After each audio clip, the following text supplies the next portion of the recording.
Welcome to this explainer. Have you ever wondered how to report on past events, beliefs, or rumors so you sound like an absolute professional? Or, a true detective? Well, today we are cracking a grammar mystery using a highly specialized tool, the perfect infinitive. If you want your writing or speaking to sound incredibly authoritative and polished, you are in exactly the right place. Let's get right into it. Here's our quick briefing for today. We'll outline the grammar mystery, explain the perfect infinitive, walk through the transformation process, look at common reporting verbs, flag the rookie mistakes, and finally check out some real-world applications. All right, Section 1, the grammar mystery. Let's set the scene. Imagine you're reporting on a crime. You could say, people believed that he was the murderer. It gets the job done, sure, but who exactly are people? It's a little clunky and vague. Now contrast that with the passive version. He was believed to have been the murderer.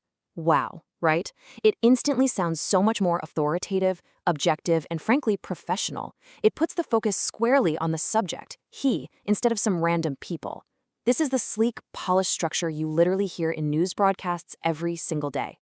Moving on to Section 2, perfect infinitive explained. So what exactly is the secret sauce here? It's a grammatical tool called the perfect infinitive. By definition, a perfect infinitive follows a super strict, really simple formula. You just take the words to have and slap them right next to a past participle. That's the whole shebang. So the base verb steal becomes to have stolen. Finish turns into to have finished. Break is to have broken. It's a rigid formula, but trust me, it's an absolute game changer for your communication. And here is absolutely why and when we use this tool. It is all about the timeline. Think of it like a sequence of events. The action itself, like stealing the money, has to happen first, right? Off in the past. Then, later down the line, an opinion or belief is formed about that action. It's just like a real investigation. The crime happens way before the actual investigation does. Whenever you've got that specific chronological order, action first, reporting second, you need the perfect infinitive to highlight that gap in time.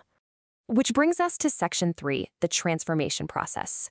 Now, how do we actually transform a basic everyday sentence into this advanced reporting structure without totally losing our minds over grammar? Well, it's just a simple two-step process. Step 1, grab your reporting verb, something like believed or thought, and make it passive. So people believed just becomes he was believed. Easy enough. Step 2, take the actual past action that happened and lock it into that perfect infinitive formula we literally just talked about. So was the murderer seamlessly transforms into to have been the murderer. Let's see this formula out in the wild. If we have an active sentence like, people thought that she had stolen the money, we just apply our two steps. First, people thought becomes, she was thought. Second, that past action had stolen shifts right into our perfect infinitive, to have stolen. You snap those two pieces together, and boom, you get this beautifully streamlined sentence. She was thought to have stolen the money. See how smooth that is? And this structure is completely flexible too. If you need to make it negative, you don't need to panic.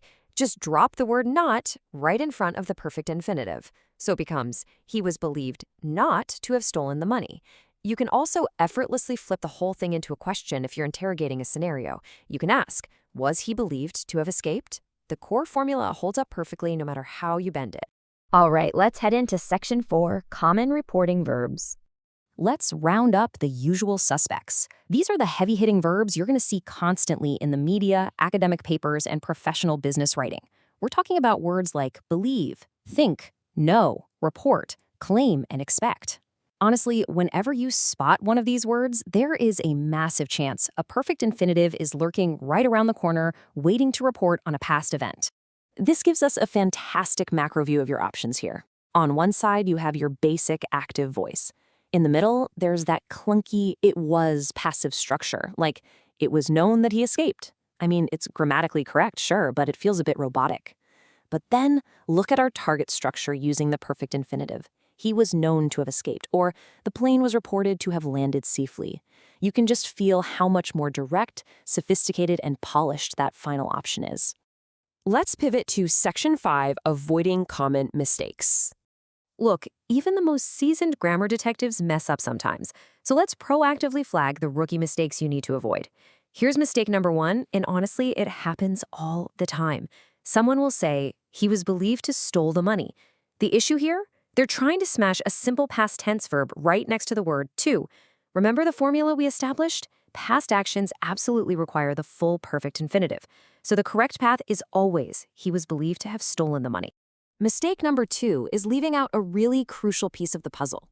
Imagine writing, she was thought to stolen the money. Do you hear what's missing?